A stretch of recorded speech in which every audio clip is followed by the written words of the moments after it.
జగన్మోహన్ రెడ్డి ముఖ్యమంత్రిలో బీసీలకు ఎవరు పదవులు ఇచ్చారు, బీసీలకు ఎవరు ఎంత మేలు చేశారు అనే దాన్ని చర్చకి నేను సిద్ధం. ఈ జిల్లా గురించి కూడా కావాలంటే చర్చకి నేను సిద్ధం. మా దగ్గర నుంచి నా సౌరంగా ఒక దాంట్లో లటక్కను లాక్కొని పోయి 2 టికెట్లు ఇచ్చిన వాళ్ళు మీరబ్బా, మీ పార్టీ వాళ్ళందరూ కూడా పక్కన పారేసి.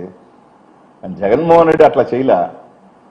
జగన్మోహన్ రెడ్డి ఒక మాట కోసం ఒక మాట మీద నిలబడ్డాడు అంటే, ఒకరికి ఇవ్వాలి అని నిర్ణయించుకున్నాడు అంటే అది ఎంత కష్టం వచ్చినా నిలబడే వ్యక్తి జగన్మోహన్ రెడ్డి గారు.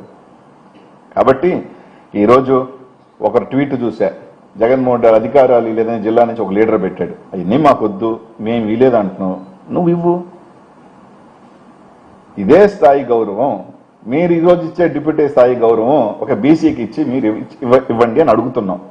ఇవ్వలేకపోతే ఎందుకు ఇవ్వలేరో చెప్పండి.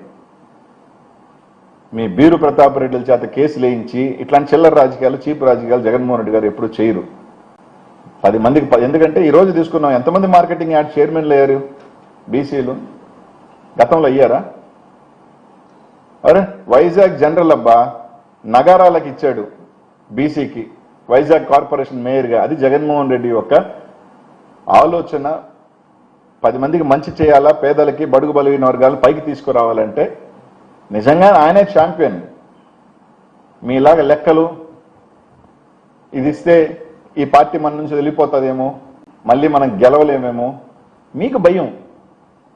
బీసీని ముఖ్యమంత్రిని చేస్తే ఎవరు విడిపోతారేమో అనేది భయం మీకు, మాకు కాదు, మా జగన్మోహన్ రెడ్డి గారు కాదు.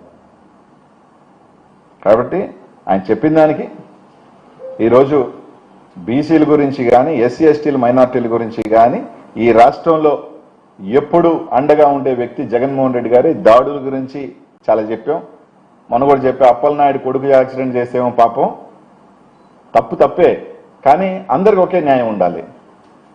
ఇదే రవీందర్ రెడ్డి 7 మందిని చంపాడు, మీ అందరికీ తెలుసు. ఇసుక లారీ వేసి గుద్ది దళితులను చంపారు. నాన్ బెయిలబుల్ కూడా కాదు, బెయిలబుల్ కేసు ఇచ్చి రిలీజ్ చేశారు. మీ పార్టీ ట్రెజరర్ ఒక ఆయన జనసేన రాజ్యసభ ఆయన కొడుకు ఏ విధంగా చంపి స్టేషన్ కూడా తీసుకోవాలా, లింగంనేని రమేష్ గారి కొడుకు. వాళ్ళకి తప్పు కరెక్ట్ అనలా, న్యాయం అనేది అందరికీ ఒకేలాగా ఉండాలి. సేదాల రప్పలరాజు కొడుకైనా కూడా అదే న్యాయం ఉండాలి. వాళ్ళ మీద మాత్రం మర్డర్ కేసు పెట్టేది ఏంటి, వీళ్ళని మాత్రం వదిలేసి బెయిలబుల్ కేసు ఇచ్చేది ఏంటి? దీన్ని బట్టి అర్థమవుతా ఉంది. ఇక్కడ ఈ అగ్రవర్ణం ఉన్నాడు, ఆ అగ్రవర్ణం ఉన్నాడు, మీరు బీసీలు చేసిన న్యాయం ఏంటి అనేది తప్పకుండా ప్రజలు చూస్తూ ఉన్నారు. దీని ఇంకా కూడా ఇప్పుడైనా సరే 3 నెలల్లో 4 నెలల్లోనో మంత్రి షఫల్ ఉందంటున్నారు, ఇప్పుడైనా ఇవ్వండి.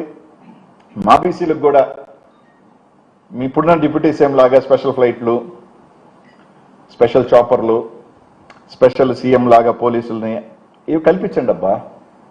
ఆ గౌరవాన్ని కల్పించండి. మీరే చెప్తున్నారు కదా మేము అద్భుతంగా గౌరవిస్తామని. మీ పార్టీ అధ్యక్షులు వేసుకొని కాదు, రాష్ట్రానికి డిప్యూటీ సీఎం చేయండి.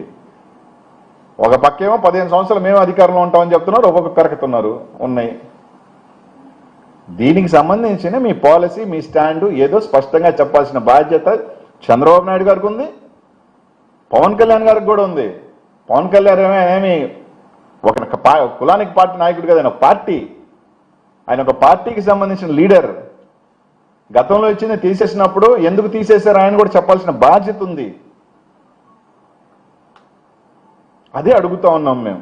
యాజ్ ఎ బీసీగా వైఎస్ఆర్ కాంగ్రెస్ పార్టీలో మాజీ మంత్రి అని పక్కన పెడితే యాజ్ ఎ బీసీగా కూడా అడుగుతా ఉన్నానబ్బా, ఎందుకు తీసేశారు అంటే, మీరు తీసేస్తే ఇంకేముందిలే వీళ్ళు అది పట్టించుకోరు, అవసరం రాదనే.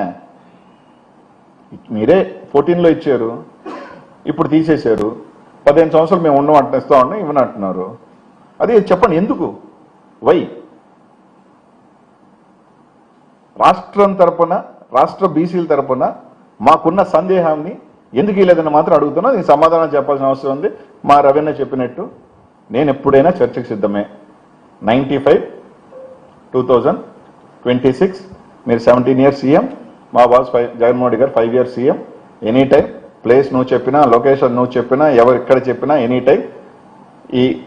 మళ్ళీ ఈ బీరు ప్రతాప్ రెడ్డి మీ పార్టీయే కాదా? Yes, no. ఎందుకు ఎన్ని అవసరం లే, కేసు వేసింది అతను, మీ పార్టీ కాదా, అయిపోయింది కదా.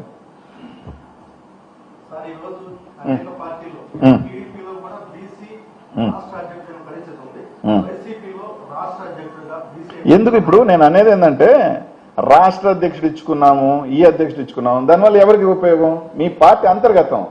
కానీ రాజ్యాంగబద్ధమైన పదవుల్లో మాత్రం పక్కన పెట్టేది ఎందుకు? అదే జగన్మోహన్ రెడ్డి గారు రాజ్యాంగ పదవి, మాదే నేషనల్ పార్టీ కదా, ఆయన ఒక ఆయన నేషనల్ పార్టీ జిల్లా కాబట్టి ఆయన నేషనల్ అంతా విస్తరించుకున్నాడు. మాది ఓన్లీ స్టేట్ పార్టీ కదా, ఆయన ఒక ఆయన నేషనల్ పార్టీ అని పెట్టుకున్నారు కాబట్టి మీకు ఎట్లా పెట్టుకోవాలి కాబట్టి తూతు మందరంగా ఒక ఆయన పెట్టుకున్నారు. దానికి మేము కాదనట్లా, మీ అంతర్గతం. మీరు అంటున్నారు అధికారాలు ఏమీ లేదని.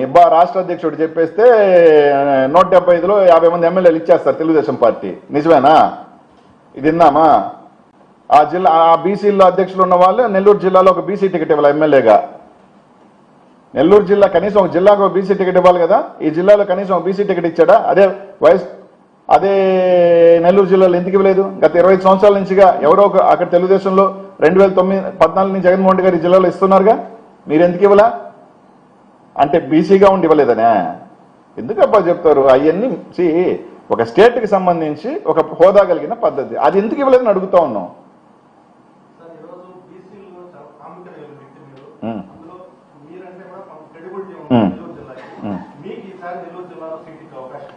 నేను ఒకటే చెప్తానబ్బా, జగన్మోహన్ రెడ్డి గారు నన్ను పోయినసారి పార్లమెంట్కి పోటీ చేయాలన్నాడు. ఎస్, పోయినాను. నర్సరావుపేట పోయి పోటీ చేయమన్నాడు, చేశాను. ఈసారి జగన్మోహన్ రెడ్డి గారు ఎక్కడ పోటీ చేయమన్నా చేస్తా, ఎందుకంటే నేను జగన్మోహన్ రెడ్డి గారికి లాయల్. ఖచ్చితంగా పోటీ చేస్తా ఎక్కడో దగ్గర. ఇప్పుడు జగన్మోహన్ రెడ్డి గారు ఇస్తారా లేదా అని పక్కన పెడితే నేను జగన్మోహన్ రెడ్డి గారు ఇక్కడ పోటీ చేయమని చేస్తా, లేదు అంటే నాకేం. ఎందుకంటే నేను గర్వంగా కూడా చెప్తాను, ఎప్పుడూ చెప్తాను, మళ్ళీ కూడా చెప్తున్నా, నేను 2 సార్లు ఎమ్మెల్యే ఇదే నెల్లూరు జిల్లాలో. ఎప్పుడు ఒక మంత్రిగాలో నేను మంత్రి అయ్యా. ఈ జిల్లాలో రేపు నేను ఎమ్మెల్యే అవ్వచ్చు, కాకపోవచ్చు, ఇంకా నా రాజకీయ ప్రస్థానం కూడా ఉండకపోవచ్చు కూడా. అనుకున్నప్పటికీ కూడా ఈ జిల్లాలో నాకు ఒక పేజ్ ఉంది, నాకు ఒక చరిత్ర ఉంది. అది ఇచ్చింది జగన్మోహన్ రెడ్డి గారు. అనిల్ అనే సోకాల్డ్ వ్యక్తి, ఎవరు అన్న తెలియని వ్యక్తిని ఈరోజు రాష్ట్ర వ్యాప్తంగా పలానా అనిల్ కుమార్ యాదవ్, మీరు చెప్పినట్టు ఒక ప్రముఖ వ్యక్తితో ఒక 10 మందికి పరిచయం ఉన్న వ్యక్తి చేసిన వ్యక్తి జగన్మోహన్ రెడ్డి గారు. ఆ సంతోషం, ఆ తృప్తి నా జీవితంలో నాకు చాలు. ఆయన ఇవ్వకపోయినా నేనేం బాధపడేది లేదు, ఇచ్చినా హ్యాపీగా పోటీ చేసేది. కాబట్టి ఈ జిల్లాలో నాకు ఒక పేజు, నాకు ఒక హిస్టరీ ఇచ్చేసిన వ్యక్తి. ఇంతకన్నా మళ్ళీ ఇంక ఎంపీఓ మళ్ళీ ఎమ్మెల్యే అయినా రాకపోయినా నాకేం బాధ లేదు. అర్థమైందా? ఆ స్థాయి నాకు గౌరవం ఇచ్చాడు. నాకు కాకపోతే ఇంకొకరికి ఇచ్చినా సంతోషమే.